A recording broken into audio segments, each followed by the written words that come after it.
Olá, telespectadores da Teresópolis TV. Estamos aqui mais uma vez no programa Opinião. E hoje nós vamos falar de um assunto muito interessante, que é o aniversário que se comemora amanhã, né? O aniversário do Senhor Jesus Cristo, que pauta a vida de um quarto da humanidade há 2000 anos. Nós temos aí a religião cristã, dividida em vários segmentos, né? Catolicismo, evangélicos, os pentecostais, presbiterianos, calvinistas, luteranos, metodistas, neopentecostais e mais uma infinita gama não de credos e nem de crenças, mas de denominações religiosas. E é incrível a gente acompanhar os bate-papos, conversas, discussões. Dizem que política, futebol e religião não se discute, mas se discute sim, e muito, muito. E às vezes eu fico me perguntando assim, afinal de contas, que Deus é esse que tem tantas denominações para representá-lo e cada um de uma forma diferente?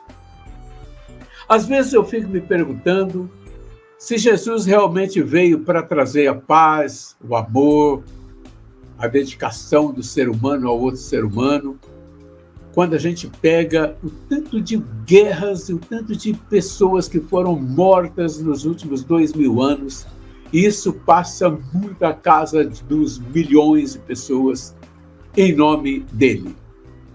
Jesus esteve aqui há 2000 anos, falando sobre a paz, o amor, a necessidade de doação, e deixou um lema importantíssimo um lema importantíssimo que é: amai-vos uns aos outros como eu vos amei. Bom, como Cristo vos amou? Como Cristo amou as pessoas que estavam em volta dele? Será que é assim que nós nos amamos?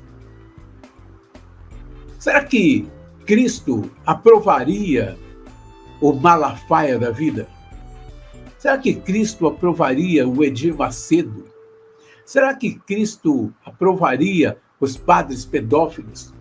Será que Cristo aprovaria esses bispos? E vou falar uma coisa séria: a maioria dos bispos brasileiros da Igreja Católica vivem como se fossem milionários. Apesar de que eu conheço 2 bispos que eu tiro o chapéu para eles. Um é o Dom Orani, que é o arcebispo do Rio de Janeiro, e o outro, Dom Paulo Mendes, que é arcebispo lá de Uberaba. Esses daí eu conheço pessoalmente e sei como que eles vivem e sei quem eles são. Mas a grande maioria dos representantes de Deus deixam muito a desejar quando o critério é Jesus Cristo. Jesus, as pessoas acham que Jesus era um pobre coitado. Não, Jesus não era um pobre coitado. Jesus era um carpinteiro, pelo menos é o que diz as Escrituras. E carpinteiro, na época de Jesus, era uma profissão definida, era uma profissão valorizada.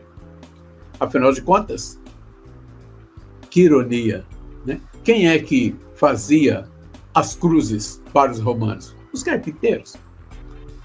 E até hoje, até pouco tempo atrás, a profissão de carpinteiro e de marceneiro era uma das mais valorizadas que a gente tinha. Os marceneiros fazem e faziam as nossas mesas, as nossas cadeiras, os guarda-comida, os guarda-roupa, as malas, as cômodas, as cristaleiras. Não era para qualquer um. Uma pessoa que não soubesse trabalhar com a madeira não seria marceneiro e não seria carpinteiro. Eu tive um vizinho, um amigo, grande amigo meu, que o pai dele era carpinteiro, o Edivar, lá em Cosmorama, né? Não Cosmorama de Mesquita, viu, gente? Cosmorama aqui no interior de São Paulo. que era carpinteiro, fazia currais, fazia porteiras, fazia coberturas de casa, sabe, aqueles telhados intrincados. Não é para qualquer um. Jesus não era qualquer um. Dizem que Jesus não frequentou nenhuma faculdade, mas ele sabia escrever. Afinal de contas, ele prova isso quando ele escreve na areia os pecados das pessoas que queriam apedrejar a mulher adúltera. Então, vamos parar com essa história de que Jesus era um coitadinho. Jesus sabia o que fazia, onde estava e por que ele estava fazendo. Jesus sabia até que ele ia morrer e como ele ia morrer. Então, ele não era um coitado. Ele era um homem espetacular. E vou dizer uma coisa para vocês, eu não sou religioso. Tá? Eu gosto, acompanho, admiro a figura e o ensinamento de Jesus Cristo. Mas depois veio Paulo. Paulo é o problema, porque essa religião que nós temos no mundo não é católica. Aliás, católica e evangélica não é cristã, ela é paulina. Foi Paulo quem te mencionou a religião. Jesus não disse nada. Jesus não falou para você que era pecado isso, que era pecado aquilo. Jesus apenas pediu para a gente se amar. Pediu para a gente respeitar a casa de Deus, para a gente não vender a imagem de Deus, para a gente não vender Deus. Principalmente para a gente não prometer nada em nome de Deus e nem do nosso nome, porque nós não sabemos nada sobre nós mesmos. Ele deixou muito bem claro que nós não sabíamos nem mesmo se a gente estaria vivo no dia seguinte. Jesus Cristo não é o que se apresenta para a gente, ou o que apresentam para nós. Ele não era assim. Jesus Cristo não queria poder. Jesus Cristo não queria participar de governos. Jesus Cristo não queria dar pitaco na vida política. Jesus Cristo não queria dar pitaco na vida econômica. Jesus queria apenas que nós nos salvássemos. Esse é o pulo do gato. Gente, você já refletiu direitinho sobre a vida de Cristo? De como esse homem viveu, com quem ele viveu, e o respeito que as pessoas tinham por ele, ao ponto das autoridades políticas da época exigirem a morte dele. Vocês acham, em sã consciência, que Jesus aprovaria Jair Messias Bolsonaro? Que Jesus aprovaria Lula? Que Jesus aprovaria Eduardo Paes? Jesus não estava com esse povo. Não estava com esse povo. Ele estava com você, trabalhador, dono da sua família. Dono, que eu falo, é responsável pela sua família, pelos seus filhos, pela vida que você leva, pelo seu lar. Jesus era outra pessoa. Então, me dá uma ânsia de vômito quando eu vejo Silas Malafaia, quando eu vejo aquele cidadão com um chapelão falando em nome de Jesus, em nome de Deus, R.R. Soares. Eduardo, agora tem um pastor que conta piadas, né? Ele fez muito sucesso na internet, acho que é... Não lembro o nome dele, não lembro. Mas Jesus não era pessoa de ficar contando piadinha. Jesus era um cara sério. Jesus era um cara que conhecia o seu povo, que conhecia o seu tempo, conhecia os seus problemas.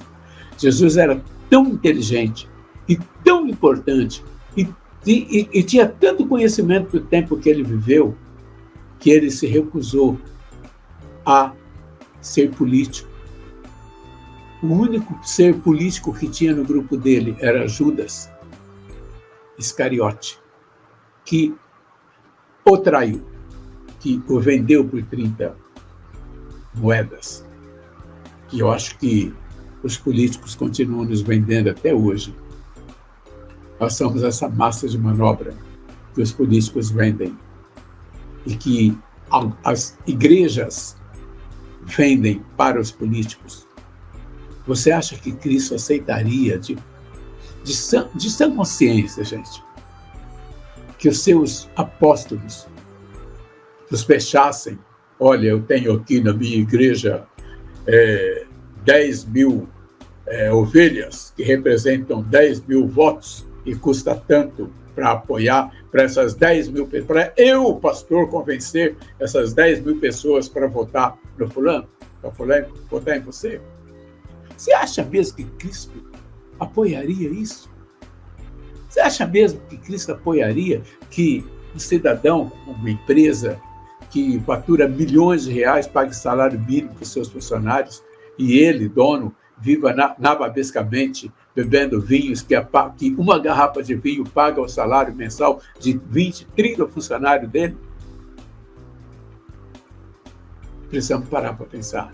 E amanhã é o dia da gente pensar sobre isso.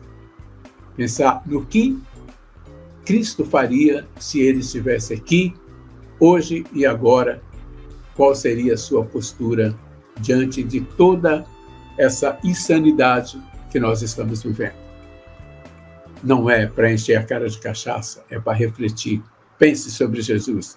Pense nele dentro da sua vida. Feliz Natal para você.